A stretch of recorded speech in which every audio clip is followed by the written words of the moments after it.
කතාවක් පටන් ගන්නේ පාංගෙදියක මිලෙන්. හැබැයි ඒක ඉවර වෙන්නේ රටක අනාගතය ගැන තියෙන සටනකින්. 2025 අගභාගයේ ඉරානයේ පාරට බැස්ස මිනිස්සු ඉල්ලුවේ ජීවත් වෙන ක්‍රමයක්. ඒත් බොහොම ඉක්මනින් ඒ ඉල්ලීම පාලනයට එරෙහි දෙවන්ත අභියෝගයක් බවට පත් වුණා. අපේ අතේ තියෙන මූලාශ්‍රය සුරෙන් අපි අද හාරා බලන්න යන්නේ ඒ ගිනි පුපුර කොහොමද ලැබුගින්නකුනේ කියලායි. ඔව් ඒක තමයි මෙතන තියෙන වැදගත්ම ප්‍රශ්නය. මොකද මේ සිදුවීම් දාමේ දිහා බලද්දී මතු පිටින් පේන ආර්ථික කඩා වැටීමට යටින් තවත් ගොඩක් දේවල් තියෙනවා. අවුරුදු ගාණක් තිස්සේ එකතු වෙච්ච සමාජ දේශපාලන පීඩනයන් තමයි මේ වෙලාවේ පුපුරලා ගියේ. ඉතින් අපි කරන්න යන්නේ මේ සංගමුණු ස්තර එකින් එක ගලවලා බලන එක. එළන අපි පටන් ගමු ඒ ගිනි පුපුරෙන්ම. මොකක්ද මේ හැමදේම පත්තු කරපු ෂණික හේතුව? අපේ මූලාශ්‍රවල නම් බොහොම පැහැදිලිව කියනවා මේක ආර්ථික ප්‍රශ්නයක් විදිහක පටන් ගත්තේ කියලා. ඔව් ප්‍රේරකය උනේ ඒක. හිතන්නකෝ මිනිසුන්ගේ පඩි එකයි ඒත් බඩු මිල දවසින් දවස දෙගුණ තුගුණ වෙනවා. අතේ තියෙන සල්ලි මදි වෙනවා. මදි වෙනවා නෙවෙයි අතේ තියෙන සල්ලි වලින් ඒ කියන්නේ ඉරාන රියාල් එකෙන් කිසිම දෙයක් ගන්න බැරි තැනට වැටුණා. අපි පර්චේසින් පවර් එක කියලා කියන්නේ සල්ලි වලින් බඩු ගන්න තියෙන හැකියාව ඒක සම්පූර්ණයෙන්ම කඩාගෙන වැටුණා. ඉන්ධන මිල, කෑම බීම මිල මේ හැමදේම අහසුස්සට. එතකොට ඉතින් මිනිස්සුන්ට පාරට බහිනව ඇරෙන්න වෙන විකල්පයක් ඉතුරු වෙන්නේ නැහැ. දෛනික ජීවිතේ ගෙනියන්න බැරි තැනට ආවම තමයි පළවෙනි පිපිරීම එන්නේ. ඒ කියන්නේ ආර්ථික ප්‍රශ්න කියන්නේ නිකම්ම අයිස් කන්දේ උඩ පේන පොඩි කොටස වගේ. යටින් තිබලා තියෙන දූෂණය, නිදහස නැතිකම වගේ අවුරුදු ගානක කලකිරීමක්. මුලාශ්‍රවල ඒ දෙක සම්බන්ධ වෙන විදිය ගැන මොනවද කියවෙන්නේ? හරියටම ඒ සම්බන්ධය තමයි මේ සිදුවීම් දාමේ හරය. මුලින්ම මිනිස්සු කෑ ගැහුවේ පාන් ඉල්ලලා. ඒ දවස් කිහිපයක් යද්දී සටන් පාට වෙනස් වුණා. පාන් වෙනුවට නිදහස කියන වචනේ ආවා. එතන තමයි හැරෝම් ලක්ෂය. ඔව්. පාලනීය දූෂණ, තීන්දුව తీරන ගැනීමේදී විනිවිද භාවයක් නැතිකම, දේශපාලන මර්ධනය වගේ දේවල් ගැන මිනිස්සු විවෘතව කතා කරන්න ගත්තා. ඒ කියන්නේ ආර්ථික වේදනාව, මිනිස්සුන්ගේ හිතේ කාලයක් තිස්සේ තිබුණු දේශපාලනික අතෘප්තිය එළියට දාන්න දොර කැරලා දුන්නා වගේ දෙයක් උනේ. එතකොට මේ විරෝධතා රැල්ලේ ස්වභාවය ගැන කතා කරමු. මෙඩිකල්නුත් තිරායනේ විරෝධතා ඇති වෙලා තියෙනවා. නමුත් අපේ මූලාශ්‍ර අවධාරණය කරනවා මේ වතාවේ ඒක වෙනස් කියලා. ඒ වෙනස මොකක්ද? ප්‍රධාන වෙනස්කම් කිහිපයක්ම තියෙනවා. පළවෙනි එක තමයි ව්‍යාප්තිය. මේක ටෙහෙරානයට විතරක් සීමා වුණේ නෑ. රට පුරාම පැතිරුණා. ඔව් රට පුරාම. ලොකු නගරවල ඉඳන් ගොඩක් දෙනෙක් අහලවත් නැති පළාත්බද පොඩි නගර දක්වාම පැතිරුණා. දෙවෙනි කාරණේ තමයි සහභාගීත්වය. මේ පාර එක සමාජ පන්තියක් විතරක් නෙවෙයි විශ්වවිද්‍යාල ශිෂ්‍යයන්, කම්හල්වල වැඩ කරන කම්කරුවන්, කඩයක් කරගෙන ජීවත් වෙන සුළු ව්‍යාපාරිකයන්, නගරවල ඉන්න මධ්‍යම පාන්තික වෘත්තිකයන් පවා. ඔව් මේ හැමෝම එකට පාරට බැස්සා. ඒකෙන් කියවෙන්නේ මේක තනි ප්‍රශ්නයක් නිසා ආපු දෙයක් නෙවෙයි රටේ පවතින ක්‍රමය ගැනව තියෙන පුළුල්ල ප්‍රසාදයක් කියන එක නේද? අනිවාර්යයෙන්ම. ඒ වගේම තමයි මෙතනදී අපේ මූලාශ්‍ර වලින් පෙන්වන වැදගත්ම කාරණා තමයි මේ විරෝධතාවලට තවයක් තිබුණේ නැහැ කියන එක. නායකයෙක් හිටියේ නෑ? නෑ. ඒ කියන්නේ මේක හරියට හයිඩ්‍රා කෙනෙක් වගේ. එක නායකයෙක් අත්අඩංගුවට ගත්තට තව තැන් 10කින් අලුත් විරෝධතා පටන් ගන්නවා. මේ නායකයෙක් රහිත විමධ්‍යගත එමත් සත්‍යන් ඩිසෙන්ට්‍රලයිස්ඩ් ස්වභාවය තමයි පාලනයට ලොකුම හිසර දෙහුනේ. මොකද මර්ධනය කරන්න පැහැදිලි ඉලක්කයක් තිබුණේ නැහැ. ඒක නම් ඇත්තටම සිත් ගන්නාසුලුයි. මොකද සාමාන්‍යයෙන් රජයකට ඕන කරන්නේ සාකච්ඡා කරන්න හරි මර්ධනය කරන්න හරි නායකයෙක්. නායකයෙක් නැති වුණාම මුළු ජනතාවටම මුහුණ දෙන්න වෙනවා. ඉතින් රට පුරාම මිනිස්සු පාරට බහිනකොට එක නගරයකට සීමා නොවි මේක පැතිරෙනකොට පාලනයට නිහඬව බලාගෙන ඉන්න බැරි වෙනව නේද? ඔවුන්ගේ ප්‍රතිචාරය වුණේ සාකච්ඡා මාර්ගයක් නෙවෙයි යකඩ හස්තයක්. මූලාශ්‍රවලට අනුව ඔවුන් security first කියන උපාය මාර්ගය තෝරගත්තේ ඇයි? මෙහෙමයි ඔවුන්ගේ පැත්තෙන් බලද්දී මේක පැවැත්ම පිළිබඳ ප්‍රශ්නයක්. විරෝධතා මේ විදිහට පැතිරෙන එක ඔවුන් දැක්කේ රාජ්‍යයේ ස්ථාවරත්වයට තියෙන ඍජු තර්ජනයක් විදිහට. ඉතින් ඔවුන්ගේ පළමු සහ එකම ප්‍රමුඛතාවය උනේ කොහොම හරි පාලනය නැවත අතට ගන්න එක. ඒකට තමයි ආරක්ෂාව පළමුව කිනු උපාය මාර්ගය ගෙනාවේ. ඒ කියන්නේ ආරක්ෂකාංශ පාරට බැස්සුවා. ඔව් කැලලි මර්ධන පොලිසිය, සිවිල් ඇඳුමින් සැරසුණු ආරක්ෂකංශ, ඒ වගේම ඉස්ලාමීය විප්ලවීය ආරක්ෂක බලකාය. IRGC එක. ඔව් IRGC එකේ ඇතම් කොටස් පවා පාරට බැස්සුවා.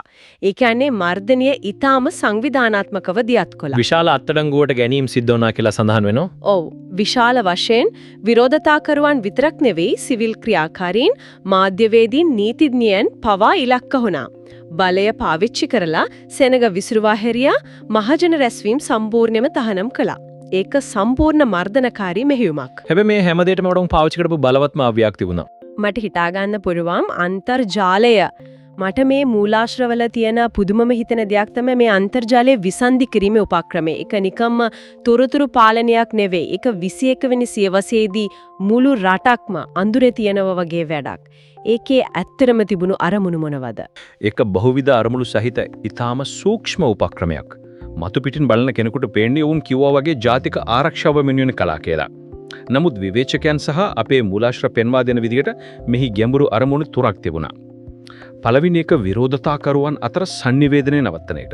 සම්බන්ධීකරණය නවත්තන එක. ඔව්. ඔවුන් එකිනෙක කෙටි සම්බන්ධ වෙලා ඊළඟට මොකන්ද කරන්නේ කියලා සැලසුම් කරගන්නේ සමාජ මාධ්‍ය හරහා. අන්තර්ජාලය නැති කරාම ඒ සංනිවේදන ජාලය බෙන්න වැටෙනවා. ඒක හරියට විරෝධතාවේ ස්නායු පද්ධතිය කපා හරිනවා වගේ වැඩක්. හරියටම. දෙවෙනි අරමුණ තමයි තොරතුරු පිටතට ගලා යාම බලක්වන එක. විරෝධතාව වෙලාවෙ ගන්න ඡායාරූප, වීඩියෝ, ආරක්ෂක අංශවල මර්ධනය පිළිබඳ සාක්ෂි. මේ කිසිවක් රටින් පිට ලෝකයට යන්න දෙන්නේ නැහැ. ඔව්. ඒ හරහා වෙන්නේ මොකද්ද? ජාත්‍යන්තර මාධ්‍යවල අවධානය මානව හිමිකම් සංවිධානවල පරීක්ෂාව අඩු වෙනවා. ඒක තමයි තුන්වැනි අරමුණ. ලෝකේ ඇස් වහලා Tamanට ඕන විදිහට අභ්‍යන්තර ප්‍රශ්නේ විසඳා ගන්න ඉඩ හදා ගැනීම. මේ ඩිජිටල් බ්ලැක්අවුට් එක එහෙම නැත්නම් ඩිජිටල් විසන්ධි කිරීම ඔවුන්ගේ පැත්තෙන් ඊටව සාර්ථක උපක්‍රමයක් වුණා. හැබැයි ඒකේ අනෙක් පැත්තක් තියෙනවා. මුළු රටකම අන්තර්ජාලය නැවැත්තුවම ඒක සාමාන්‍ය මිනිසුන්ගේ ජීවිතවලට ආර්ථිකයට කරන බලපෑම සුළුපටු වෙන්න බෑ. කොහෙත්ම නැහැ. ඒකේ සමාජ සහ ආර්ථික ප්‍රතිවිපාක ඊටම දරුණුයි. එක පැත්තකින් අන්තර්ජාලය මත යැපෙන ව්‍යාපාර, බැංකු සේවා, ඔන්ලයින් අධ්‍යාපනය මේ හැමදේම නැවතුණා. ඒකෙන් දැනටමත් කඩා වැටිලා තිබුණු ආර්ථිකයට තවත් පහරක් වැදුණා. අනිවාර්යෙන්ම. අනෙක් පැත්තෙන් මානව හිමිකම් පැත්තෙන් බැලුවොත් තත්වීඩත් වඩා බරපතලයි.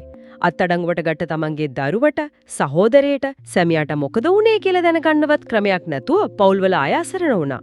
තොරතුරු නැතිකම නිසා මිනිස්සු අතර කාංසාව, බිය පැතිරුණා. ඒ කියන්නේ මේ මර්ධනය මිනිස්සුන්ව ශාරීරිකව විතරක් නෙවෙයි මානසිකවත් සමාජයවත් හුදකලා කළා.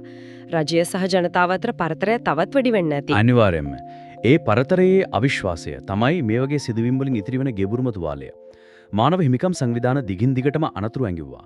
අත්දංගවඩගත් අයට නිසි නීතිමය ක්‍රියාමාර්ගයක් නැතිකම ගැන, අත්නෝමතිකව රඳවා තබා ගැනීම ගැන, ඒත් ඩිජිටල් තිරයෙන් රට වහලා තිබුණු නිසා ඒ කොළ ලෝකයට ඇහුනේ ගොඩක් අඩුවෙන්. අපි දැන් කතාවේ ඊළඟ පරිච්ඡේදයට යමු.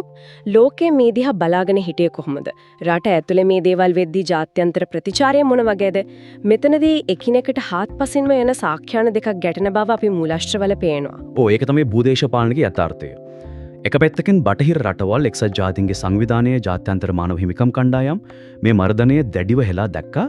ඔවුන් ඊරාන රජයෙන් ඉල්ලා සිටිය ජනතාවගේ අදහස් ප්‍රකාශ කිරීමේ නිදහසට ගරු කරන්න, මර්ධනය නවත්තන්න කියලා. ඒක තමයි එක ආඛ්‍යානය. හැබැයි ඉරානයේ නායකත්වයේ කතාව ඊට සම්පූර්ණයෙන්ම වෙනස්. ඔවුන් මේ විවේචන කොහෙත්ම ගණන් ගත්තේ නැහැ. කොහෙත්ම නැහැ. ඕන්නේ බාහිර විවේචන සම්පූර්ණයෙන්ම ප්‍රතික්ෂේප කළා. ඔවුන්ගේ ආඛ්‍යානයට අනුව මේ විරෝධතා කියන්නේ ඉරානයේ ජනතාවගේ ප්‍රශ්න නෙවෙයි.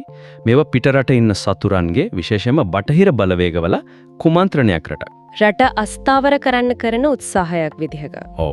රට අස්ථාවර කරන්න, පාලනය පෙරලන්න කරන උත්සාහයක්. මේක ඉරානයට විරුද්ධව ක්‍රියාත්මක වෙන පුළුල් භූදේශපාලනික පීඩන ව්‍යාපාරිකම කොටසක් විදිහටයි ඔවුන් අර්ථ දැක්ුවේ. ඒක ඊටම බලවත් දේශපාලන උපාය මාර්ගයක්. මොකද ඒ ආඛ්‍යානය පාවිච්චි කරලා තමන්ගේ රටේ මිනිස්සුන්ගේ නියම ප්‍රශ්න යටපත් කරලා ඒ වෙනුවට බාහිර සතුරෙක් මවා පන්න පුළුවන්. ඒ වගේම අභ්‍යන්තර මර්ධනය සාධාරණීකරණය කරන්නත් ඒක පාවිච්චි කරන්න පුළුවන්. අපි මේ මර්ධනය කරන්නේ ජනතාව නෙවෙයි රටට වින කරන විදේශීය ඒජන්තවරුන්ව කියන තර්කය ගේන්න පුළුවන්. ඒක තමයි හරියටම සිද්ධ වුනේ. ඒ ආඛ්‍යානයේ බටහිරත් එක්ක ඉරානයේ තියෙන ගැටුම්කාරී ස්ථාවරය තවත් ශක්තිමත් කළා. ඒ වගේම රට ඇතුලේ පාලනය තවත් දැඩි කරන්න ආරක්ෂක අංශවලට වැඩි බලතල දෙන්න ඒක හොඳ සාධාරණීකරණයක් වුණා. ඉතින් මේ හැමදේම එකට අරගෙන බැලුවම මේ සිදුවීම් දාමේ දිගුකාලීන බලපෑම මොකක් වේද? මේ ගින්න නිවිලා ගියාට පස්සේ ඉතිරි වෙන අලුයට මොනවද තියෙන්නේ? මේ සිදුවීම් ඉරානයේ අනාගතය ගැන අපිට කියන්නේ මොන වගේ කතාවක්ද? අපේ මූලාශ්‍රමය ගැන ඊටාම වැදගත් නිගමන කීපයකට ඇවිත් තියෙනවා. පළවෙනි එක ආර්ථික පීඩනය කියන්නේ ඉරානයේ ඇතුලේ තියෙන ඊටාම ප්‍රබල අස්ථාවරකාරී බලවේගයක්. ඒක මේ සිදුවීම් වලින් පස්සෙත් එහෙමම තියෙනවා. ඒක පහසුවෙන් අතුරුදහන් වෙන්නේ නැහැ. ඒ වගේම මහජන අතෘප්තියත්. ඔව් ඒක තමයි දෙවෙනි කාරණය. මහජන අතෘප්තිය කියන්නේ తాවකාලික දෙයක් නෙවෙයි. ඒක ගැඹුරු පද්ධතිමය එහෙමත් නැත්නම් සිස්ටමික් ප්‍රශ්නයක් බවට පත් වෙලා. ඒ කියන්නේ පාලන ව්‍යුහය, ආර්ථික මොඩලය, සමාජ ගිවිසුම ගැනම ප්‍රශ්න කිරීමක් තියෙනවා. වැදගත්ම කාරණේ වෙන්නේ නැත්තේ මර්ධනයෙන් ප්‍රශ්න විසඳන්න බෑ කියන එක නේද? ඒක තමයි තුන්වෙනි සහ තීරණාත්මකම නිගමනය. මර්ධනය සහ තොරතුරු පාලනය මත යැපීමෙන් රජයකට පුළුවන් తాවකාලිකව විරෝධතා යටපත් කරන්න, පාරවල් හිස් කරන්න පුළුවන්. නමුත් විරෝධතාවලට හේතු වුණු මූලික කාරණා ආර්ථික දුෂ්කරතා, දූෂණය, නිදහස සීමා වීම ඒ මර්ධනයෙන් විසඳෙන්නේ නැහැ. ඒවා අලුයට තියෙන ගිනි පුපුරු වගේ දිගටම පවතිනවා. එතකොට ඒකෙන් දිගුකාලීනව ඇතිවන අවදානම් මොනවද? රජයකට දිගින් දිගටම මේ විදියට මර්ධනය මතම යැපෙන්න පුළුවන්ද? ඒක තමයි මිලියන ගානක ප්‍රශ්නය. දිගුකාලීනව මේකෙන් ප්‍රධාන අවදානම් කීපයක් එනවා. එකක් තමයි රාජ්‍යයේ නීත්‍යානුකූලභාවය, එමට නැත්නම් ලෙජිටිමසි එක ජනතාව අතරේ ඛාදනය වෙනවා. මිනිස්සුන්ට Tamanගේ පාලනය ගැන තියෙන විශ්වාසය නැති වෙලා යනවා. අනිත් එක ජාත්‍යන්තරව හුදකලා වීම. ඔව් ඉරානයේ ජාත්‍යන්තරව තව තවත් හුදකලා වීම, ආයෝජන, වෙළඳාම, තානාපති සම්බන්ධතා මේ හැම දෙයකටම මේක බලපානවා.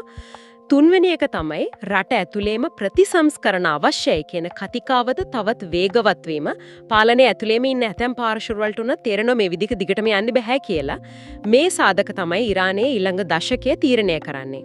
ඉසේනම් මේ සියල්ල එකට ගලපලා බැලුවම අපිට පැහැදිලිවම පේනවා 2025-2026 ඉරාන විරෝධතා කියන්නේ හුදු කෙටිකාලීන ආර්ථික වේදනාවකට දුන් ප්‍රතිචාරයක් විතරක් නෙවෙයි.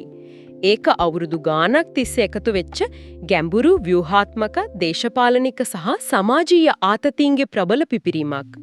රාජ්‍ය බලය සහ ඩිජිටල් මර්ධනය හරහා නැවත වතාවක් පාලනය තමන්ගේ අතට ගන්න සමත් වුණත් ඒ නොසන්සුන්තාවයට හේතු වුණු මූලික කාරණා තවමත් අලුයට ගිනි පුපුරු වගේ නොවිසඳී පවතිනවා. ඔව් ඒක තමයි මේ ගැඹුරු විග්‍රහයෙන් අපිට ගන්න පුළුවන් වැදගත්ම පාඩම. මේ සිදුවීම් දිහා බලන්න ඕන හුදකලා අර්බුදයක් විදිහට නෙවෙයි. ඉරානයේ පවතින බින්දෙන සුළු අභ්‍යන්තර සමතුලිතතාවය ගැන නාද වෙන තවත් අනතුරු ඇඟවීමේ සංඥාවක් විදිහට. මෙතනදී අපිට ගැඹුරින් හිතන්න ඉතිරි වෙන ප්‍රශ්නේ තමයි ජනතා කෝපයට හේතු වන මූලික කාරණා විසඳන්නේ නැතුව මර්ධනය සහ තොරතුරු පාලනය වගේ මෙවලම් පාවිච්චි කරලා රාජ්‍යයකට කොපමණ කාලයක් ස්ථාවර පවතින්න පුළුවන්ද කියන එක. ඒ ප්‍රශ්නයට ලැබෙන පිළිතුර ඉරානයේ විතරක් නෙවෙයි ලෝකේ බොහෝ රටවල් අනාගතය තීරණය කරાવી.